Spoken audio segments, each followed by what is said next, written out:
dommage. Pour étasser le poids de tes belles douleurs, tes doubles seins frugaux et savoureux qu'arrose ton sang, tes bras bombés que lustre la peau rose, ton ventre où les poils roux toisonnent leur splendeur. Je trosserai mes vers comme, au fond des villages, assis au seuil de leur maison,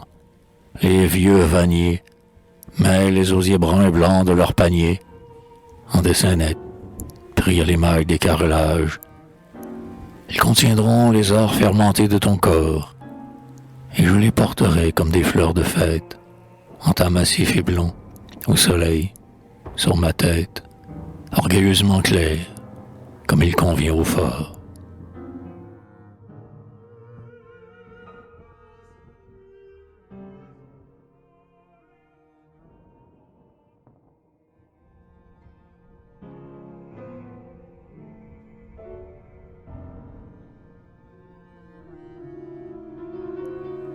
Ta grande chair me fait songer aux centauresses, dont Paul Rubens, avec le feu de ses pinceaux,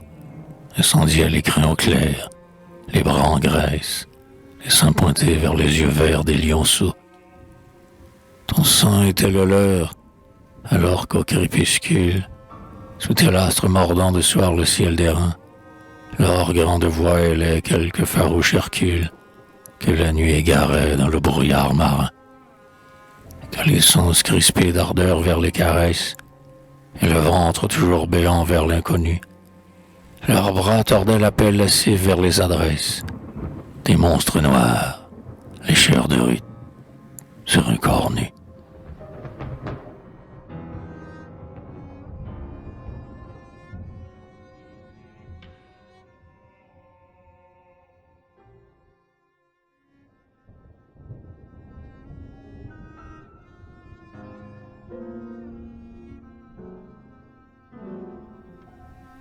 Ce que je choisirais pour te symboliser,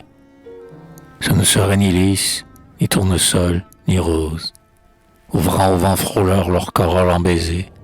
ni les grands nénuphars dont les pulpes moroses, et les larges yeux froids, chargés d'éternité, braillent sur le temps clair leurs rêves immobiles, ni le peuple des fleurs despotiques et fouettées, de colère et de vent sur les grèves hostiles. Non,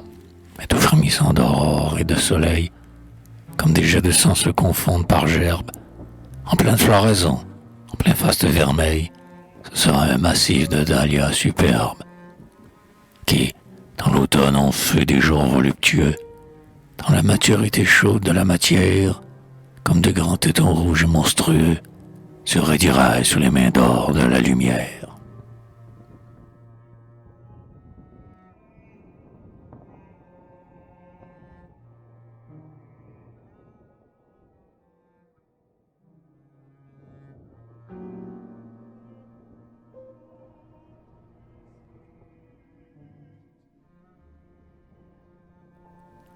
Les forts montent la vie ainsi qu'un escalier,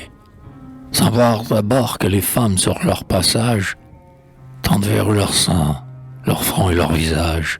et leurs bras élargis en branches d'espalier.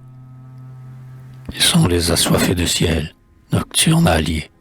où buissonnent des feux de noirs paysages,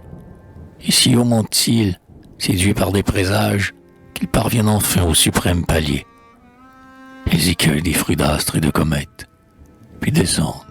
lassés de gloire et de conquête, l'esprit déçu, les yeux ailleurs, les cœurs brûlés. Et regardant alors les femmes qui les guettent, ils s'inclinent devant, à deux genoux, et mettent entre leurs mains en or les grands mondes voilés.